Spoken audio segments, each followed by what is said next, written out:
Ahora sí, estamos en vivo. Bienvenidas y bienvenidos a un nuevo vivo. Este vivo es bastante especial porque es el primero de esta serie de comentarios de libros que forman parte del proyecto de la Vuelta al Mundo Leyendo Mujeres. Así que empecemos directamente con el primer país de esta serie. Empecemos hablando de el contexto en el que se da esta lectura. Empecemos hablando del proyecto, de qué es esta Vuelta al Mundo. La Vuelta al Mundo leyendo mujeres es una idea que eh, elaboro desde hace algún tiempo. Ya hice algunos comentarios en este espacio. Hay otros videos hablando sobre este mismo proyecto. Y surge del intento de dar voz, de escuchar un poco más a mujeres talentosas en diferentes ámbitos, en el ámbito de la ciencia, en el ámbito del arte, y busca aunar dos intereses personales que tienen que ver, por un lado, con los viajes, con buscar referencias y conocer cuál es la situación de las mujeres alrededor del mundo. Y por otro lado, la lectura, de conocer más mujeres escritoras, de conocer más mujeres talentosas, de darle voz a escritoras. Y así surge esta idea de leer a una escritora mujer por cada país del mundo, por cada estado. Eso está en veremos todavía, en orden alfabético. El primer país en orden alfabético, el primer estado, territorio que podemos considerar del mundo, es Afganistán. Y es de por sí un inicio bastante fuerte para este proyecto porque es probablemente, si no el país más difícil para las mujeres, uno de los peores en términos de derechos de las mujeres. Vamos a estar comentando un poquito más sobre eso, vamos a estar hablando un poquito más sobre el país, sobre cuál es esta situación, de qué se trata. Pero por otro lado vamos a estar hablando también de una obra escrita por mujeres afganas. La tengo acá. Esta es la que seleccioné, es la que, bueno, como explico también en otros videos, la que reúne los requisitos para ingresar en este proyecto, que es que, bueno, esté escrito por una mujer o por mujeres, que se pueda conseguir digital, porque la mayoría de las lecturas las hago digital, porque me desplazo todo el tiempo, no puedo llevar libros, no tengo una base. Y seleccioné esta antología de 18 relatos escritos por mujeres afganas. Ya vamos a adentrarnos en el libro en sí, pero empecemos tratando de entender un poco más el país, la cultura, en qué contexto se escribe este libro, que vamos a ver enseguida que es extremadamente relevante porque no es lo mismo ser una mujer que escribe en Afganistán que en cualquier otro lugar del mundo. Afganistán, creo que cuando pensamos en este país, a muchos se nos viene la misma idea a la cabeza, a muchos se nos viene guerras, a muchos se nos viene a la cabeza violencia, y ni hablar de las restricciones a las mujeres, a la vida cotidiana, en un montón de sentidos. Afganistán es un país mucho más complejo que eso. Es un país que desde hace mucho tiempo enfrenta tensiones internas, pero a su vez que no lo dividen para con el exterior. Es decir, en su interior es un país que de por sí es fragmentado y a su vez es un país que frente a tensiones y ataques externos es un país bastante unido. Entonces tiene esta especie de dos caras que hacen de la situación de Afganistán bastante compleja, bastante difícil de entender. algo que refleja esta complejidad, esta dicotomía, son los idiomas que se habla en el país. Se habla pastún y darí, que están reflejados también en este libro. Están las mujeres que van a escribir en el libro, lo van a hacer en su lengua madre, cualquiera de estas dos, la que sea. Posteriormente va a ser traducido al inglés, ya vamos a ver por quién y por qué, que fue el idioma en el que finalmente yo accedí y en el idioma en el que yo lo leí. Todas estas complejidades, todas estas aristas del país se ven expresadas también en el libro. Vamos a ver que no se habla solamente de los temas que se nos vienen a la cabeza, sino que se habla de muchísimo más. Y vamos a ver también cuán diverso es este país a partir de las mujeres que escriben y a partir de las experiencias y las vivencias de estas mujeres, donde es absolutamente diferente vivir en las grandes ciudades, como puede ser Kabul, que es la capital, que son pocas, o en las regiones rurales, que son la mayoría. Son dos realidades completamente diferentes que a su vez se ven atravesadas por las diferencias culturales, esto que decíamos de los dos idiomas. Y todo esto ayuda, el acercarse a conocer esto, el acercarse a ver estos matices dentro del país, a cambiar un poco las imágenes que también tenemos en la cabeza sobre Afganistán, lo que se nos viene primero a la mente cuando pensamos en este país, busca pensar y entender qué historias hay detrás de los titulares que podemos ver en las noticias o del primer pensamiento que se nos puede venir a la cabeza cuando intentamos pensar, reflexionar sobre Afganistán. Es innegable igual que la situación de las mujeres, como decíamos, es extremadamente vulnerable, es muy particular. No sé si podríamos crear un ranking de cuál es el peor país del mundo para ser mujer, pero probablemente si existiera este ranking, Afganistán estaría entre los primeros, porque estamos hablando de limitaciones en muchos aspectos en la vida de la mujer, eh, que alcanza también a la voz, que es lo que estamos tratando de rescatar acá y que es lo que me parece que hace destacar este libro y lo que le da el mérito a este libro, el hecho de traer la voz de mujeres en un contexto en el que la voz de la mujer está literalmente prohibida, literalmente limitada. Estamos hablando de limitaciones en muchos aspectos. Estamos hablando de limitaciones en términos de salud, por ejemplo, en donde el sistema sanitario no solo está colapsado cuando lo vemos en relación a la región, sino que limita muchísimo el acceso de las mujeres al propio sistema sanitario. Entonces, afecta obviamente la salud de las mujeres, la atención básica.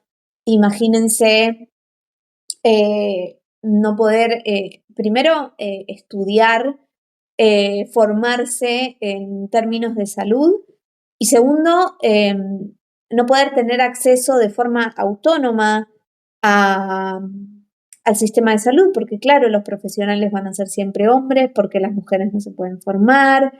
Entonces, ¿quién atiende esas necesidades? ¿Quién comprende esas necesidades?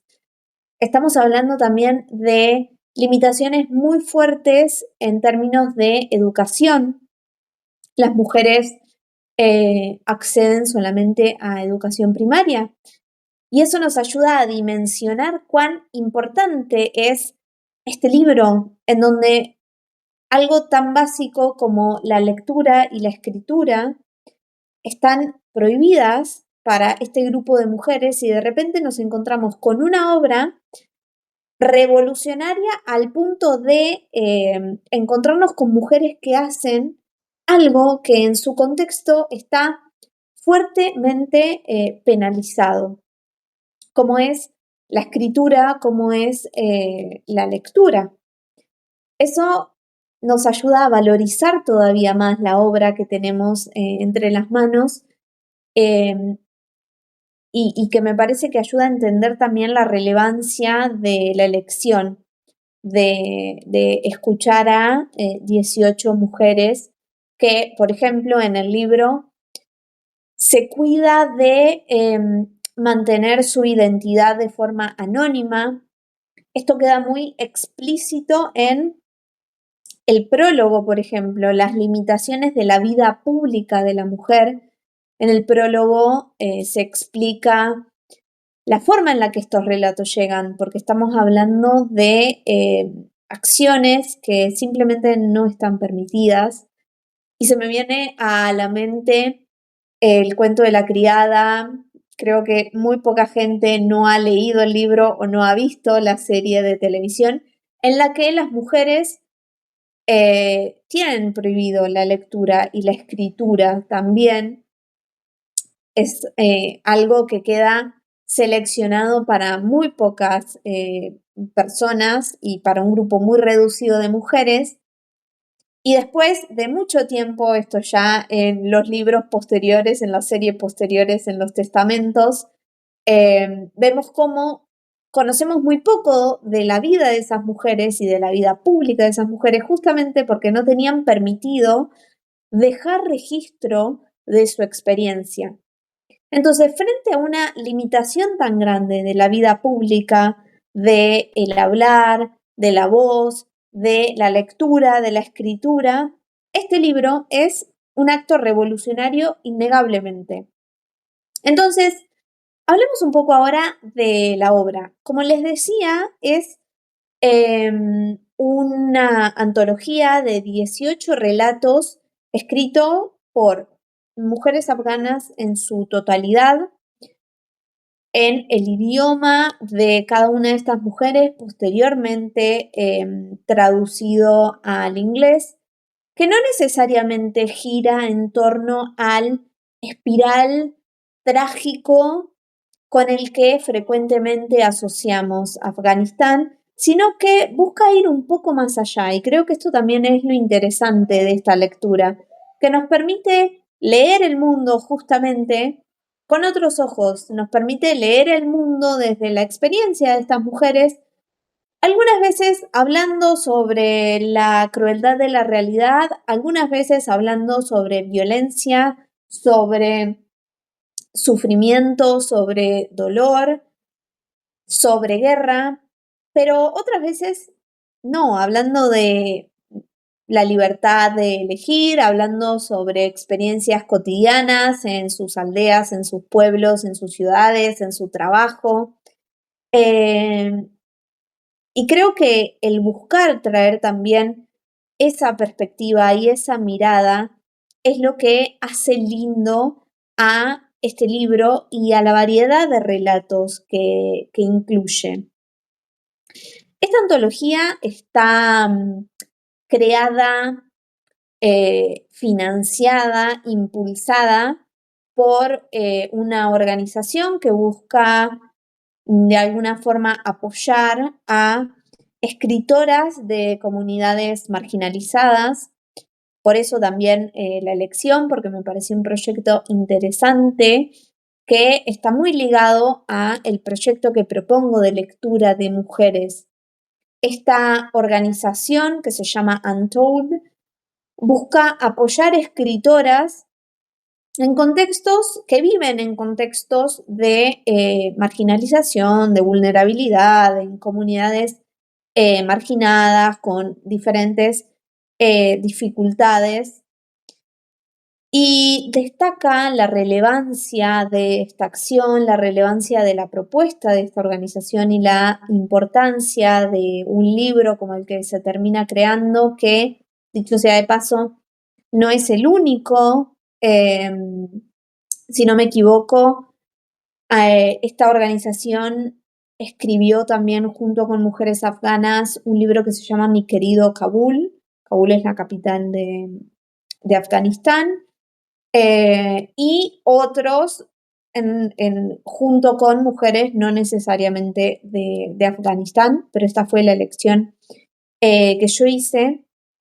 Como decía en el prólogo, hace explícito la relevancia y la importancia del libro y del proyecto en sí, que bueno, es toda otra, me parece, todo otro debate, el de las organizaciones y el de, bueno, cuánto logran mover o no la vara y la aguja.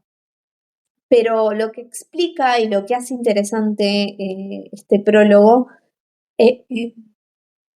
tiene que ver con el riesgo al que se exponen estas mujeres a la hora de contar sus historias, a la hora de escribir y a la hora de hacer llegar estas historias, porque hay toda una logística detrás de la construcción de este libro que cuenta que de repente los relatos llegan a través de una imagen de WhatsApp, un audio, un escrito a mano que se hace llegar a través de cartas, cosas que quizás a una le parecen impensables hasta que efectivamente se pone a pensar en eso, se detiene a reflexionar sobre cómo hizo esta organización, cómo hizo este proyecto para llegar a lugares tan remotos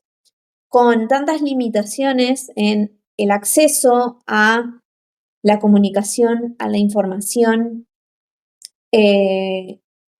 cómo hicieron a su vez estas mujeres para hacer llegar sus escritos, sus propuestas. Estamos hablando de mujeres que no necesariamente se dedican a la escritura, que sí escriben, pero que no necesariamente lo hacen como profesión. Y creo que eso también es muy valorable de los relatos que nos encontramos. Y para cerrar, las reflexiones en relación a este libro, leerlo, yo el año pasado estuve viajando por primera vez por países musulmanes, estuve 2 meses en Marruecos, 1 mes en Egipto, y como era la primera vez, busqué informarme muchísimo, leer, estudiar sobre feminismo e islam, sobre cuáles son las lecturas feministas en la intersección con la religión. Y lo que más me quedó de toda esa lectura, creo que el aprendizaje más interesante cuando pienso en esto, tiene que ver con correr el foco de tener a las mujeres que deciden profesar la religión musulmana como objeto de conversación, es decir, dejar de hablar de ellas, de sus elecciones, sus no elecciones, sus posibilidades y empezar a hablar con ellas, empezar a pensarlas como sujetos de la conversación y no necesariamente o no solamente como objetos de la conversación. Y para que alguien sea sujeto en una conversación, es necesario que tenga una voz y es necesario que esa voz sea escuchada, es necesario que podamos entender qué piensan y qué sienten y qué viven esas mujeres en esos contextos. Y traigo este porque es el que nos reúne hoy en esta primer reflexión, en esta primer lectura, y es el que atravesó lo que estudié el año pasado para mis viajes, pero obviamente es válido para cada contexto. Siempre es necesario que seamos sujetos de conversación y no objeto de conversación. Y como decía, para eso es necesario tener una voz. Y creo que lo más lindo que me deja esta lectura y creo que el mensaje que atraviesa tanto el libro como lo que yo busco traer en esta lectura también, es el hecho de poder hacer un eco en estas voces, en la escritura, en lo que las experiencias que quedan plasmadas en cada una de estas historias, de estos 18 relatos más o menos ficcionados. Y eso ha sido todo por esta primera lectura. Muchas gracias a quien se unió, muchas gracias a quien estuvo acá. Vamos a seguir con Albania la próxima, a ver qué nos trae, a ver qué aprendemos, a ver qué leemos. Espero que haya sido un bello inicio. Fue un gran primer paso para mí. Y nos vemos la próxima. Chau, chau.